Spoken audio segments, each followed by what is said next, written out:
Hi, నా పేరు doctor Praveen Goparaju. నేను కన్సల్టెంట్ స్పైన్ సర్జన్ హైదరాబాద్లో. మీరు ఒక స్పైన్ సర్జన్ దగ్గర కానీ, న్యూరాలజిస్ట్ దగ్గర కానీ వెళ్తే కామన్‌గా చూసే ఒక డ్రగ్ ఉంటుంది ప్రిస్క్రిప్షన్‌లో. అదే ప్రిగాబలిన్ కానీ, గాబాపెంటిన్ కానీ. ఈరోజు దాని గురించి డీటెయిల్‌గా మాట్లాడుకుందాం. ఈ ప్రిగాబలిన్ ఆర్ గాబాపెంటిన్ అన్న డ్రగ్ రెండు ఒకటే కేటగిరీ ఆఫ్ డ్రగ్స్ కిందకి వస్తాయి. అవి మెయిన్‌గా మనం క్లాసిఫై చేస్తాం యాంటీ కన్వల్సెంట్స్ గురించి. వీటి ఫస్ట్ ఫంక్షన్ ఏంటి అంటే వీటిని కాల్షియం ఛానల్ బ్లాకర్స్ అంటాము.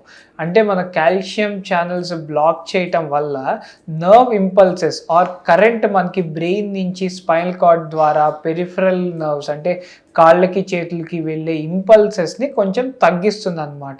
ఎస్పెషల్లీ ఎక్సెసివ్గా వెళ్ళే ఇంపల్సెస్, రొటీన్ ఇంపల్సెస్ ఎఫెక్ట్ అవ్వకుండా ఎక్సెసివ్గా వెళ్ళే ఇంపల్సెస్ని తగ్గిస్తుంది.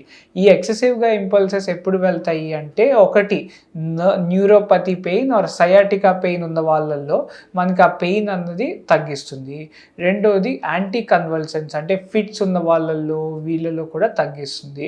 అండ్ యాంగ్జైటీ ఫీల్ అవుతూ ఉంటారు చూసారా, చాలా సివియర్గా యాంగ్జైటీ ఫీల్ అయ్యే వాళ్ళలో కూడా ఈ ఎక్సెసివ్ ఇంపల్సెస్ అనేవి వస్తాయి అన్నమాట. సో ఈ మూడు కేటగిరీస్కి జనరల్గా ఈ రకమైన డ్రగ్ మనం ఇస్తూ ఉంటాము. సో వీటి వల్ల ఆ ఎక్సెసివ్ ఇంపల్సెస్ తగ్గి పెయిన్ అన్నది కంట్రోల్లో ఉంటుంది. సో ఇది ఎంత డోసేజెస్ ఇవ్వాలి అంటే ప్రిగాబలిన్ అయితే మెయిన్గా 75 mg నుంచి స్టార్ట్ అవుతుంది, గాబాపెంటిన్ అయితే 100 mg నుంచి స్టార్ట్ అవుతుంది. మనకి పేషెంట్ని చూసిన తర్వాత వాళ్ళకున్న సివియారిటీ ఆఫ్ సిమ్టమ్స్ చూసుకొని డోస్ అండ్ ఆల్సో డ్యూరేషన్ మనం ఫిక్స్ అవుతాము. సో అలా ఫిక్స్ అయ్యి మనం ఇవ్వాలి. సో ఇది ఏ ప్రాబ్లం అన్నా ఏ డ్రగ్ అన్నా కూడా వాటి ఎఫెక్ట్స్తో పాటు సైడ్ ఎఫెక్ట్స్ కూడా కామన్గా ఉంటాయి. దీనికి మెయిన్గా వచ్చే సైడ్ ఎఫెక్ట్స్ ఏంటి అంటే ఒకటి ఎక్కువ నిద్ర రావటం, డ్రౌజినెస్ ఉంటుంది. అందుకనే మెయిన్గా ఇలాంటి డ్రగ్స్ వచ్చి మనం నైట్ టైం ఇస్తాము, ఆఫ్టర్ డిన్నర్ వేసుకోండి అని. ఎందుకంటే మగతగా ఉంటుంది, కొంతమందికి తూలుతున్నట్లు ఉంటుంది. ఇది మేజర్ సైడ్ ఎఫెక్ట్ కాదు, నైట్ టైం వేసుకుంటే జనరలీ ప్రాబ్లం ఉండదు. రెండో మేజర్ ప్రాబ్లం ఏంటి అంటే డిపెండెన్సీ.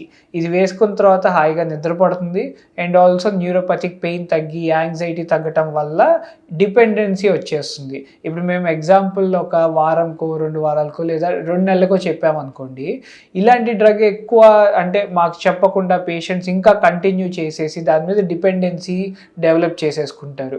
సో ఈ డిపెండెన్సీ డెవలప్ చేసుకోవటం అనేది కరెక్ట్ కాదు. సో మనం ఇచ్చిన ట్రీట్మెంట్ వరకే వాడటం అనేది ఎప్పటికన్నా మంచిది. ఈ డిపెండెన్సీతో పాటు కొన్నిసార్లు మళ్ళీ యాంగ్జైటీ కావచ్చు. ఎందుకంటే ఎప్పుడన్నా డ్రగ్ ఓవర్ డోస్ అయితే దానికి పరిధిని మించి మనం వాడితే ఏంటంటే దాని ఓవర్ డోస్ వల్ల యాంగ్జైటీ రావటము ఇలాంటివి అయ్యే అవకాశాలు కూడా ఉంటాయి. సో మనం ఈ డ్రగ్ మనం డాక్టర్ ఇచ్చిన ప్రిస్క్రిప్షన్ లాగా వాడుకుంటే మంచిది. అంతేకాని మనకి నచ్చినట్లు లేదా మెడికల్ షాప్ వాళ్ళు ఇచ్చారు లేదా ఎక్సెసివ్గా వాడేసుకుంటే వేరే సైడ్ ఎఫెక్ట్స్ రాకుండా మనం ఆపగలమండి. Thank you so much.